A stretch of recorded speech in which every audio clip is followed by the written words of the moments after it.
आध्यात्मिक यस्तो व्यक्तिलाई मैले हार्न दिनुहुन्न। यिनीहरूले गर्छन् के, यिनीहरू यस्तो व्यक्ति नआएर हामी झुक्कियो हाम।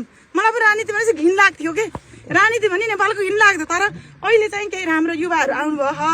हजुरहरूले अहिले एकचोटिलाई भोट जसरी नै परिवर्तन गरिदिनु होला, दिन भगवान् सम्झेर पनि होइन। मलाई केही आउनुपर्ने अहिले यो धुलो खाएर आउनुपर्ने मलाई थिएन कि होइन। म यो बाबुको लागि आएँ कि यो बाबुले हार्नु भनेको हामी गुल्मीले हार्नु हो। गुल्मी भनेको हामी नेपाल अधिराज्यमा सबैभन्दा राम्रो शिक्षित राम्रो जनता छौँ हामी। जहाँ जानुहोस् राम्रो राम्रो प्रशासनिक फाँटमा जानुहोस्, म धेरै आध्यात्मिक काममा हिँड्दाखेरि म धेरै हिँडेँ, जहाँ पनि गुल्मीको व्यक्ति हुनुहुन्छ राम्रो। काठमाडौँमा पनि समाज छ हेर्नुहोस्, त्यहाँ गुल्मीको जस्तो राम्रो मान्छे कोहीको पनि भएन अरे के। अनि हामीले सुरुवात हामीले गर्नुपर्ने परेन र होइन। मलाई यहाँ अहिले आउनुपर्ने केही थिएन क्या, म आनन्दको लाइफ छ मेरो के। मलाई बाहिरिसा राजनीति के थिएन। भोलि तपाईँको नेता मलाई कसैले हेर्नु पनि पर्दैन। मलाई ईश्वरले दिनुभयो, मलाई केही मेरो स्वार्थ पनि छैन, म नेताले बन्नुला भन्ने पनि छैन। मेरो देश बनोस्, यस्ता व्यक्तिले हार्नु हुँदैन। यस्ता व्यक्तिले हार्नु भनेको हामी पछि परिन्छ।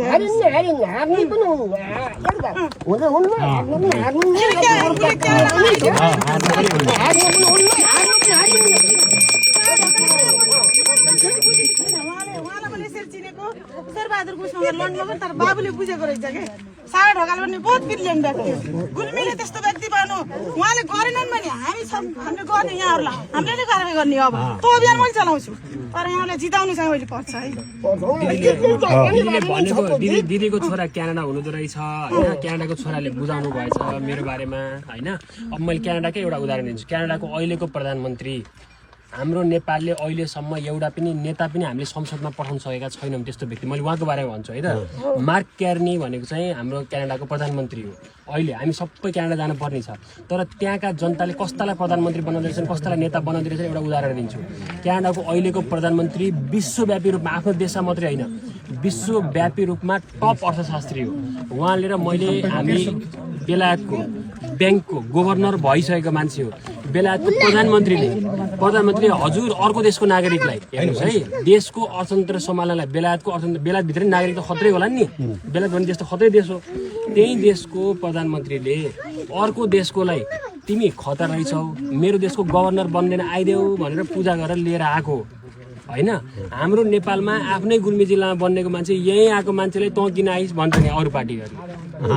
हामी कहाँ छौँ, कुन सोच छ हाम्रो होइन। हामी कहाँ कति उठ्न पर्ने आफू बाहेक अरू छैन भन्ने छ त यहाँ हो। समस्या त्यहाँ छ, तर अरू अरू कोही अमेरिकाले हाम्रा एकदम राम्रा मान्छेहरू लैदिने रे, क्यानाडाले हाम्रा राम्रा मान्छेहरू लैदिने रे, बेलायतले लैदिने रे, दुबईले काम गर्न सक्ने मान्छेहरू पसिना चुहाउने मान्छेहरू लैदिने रे।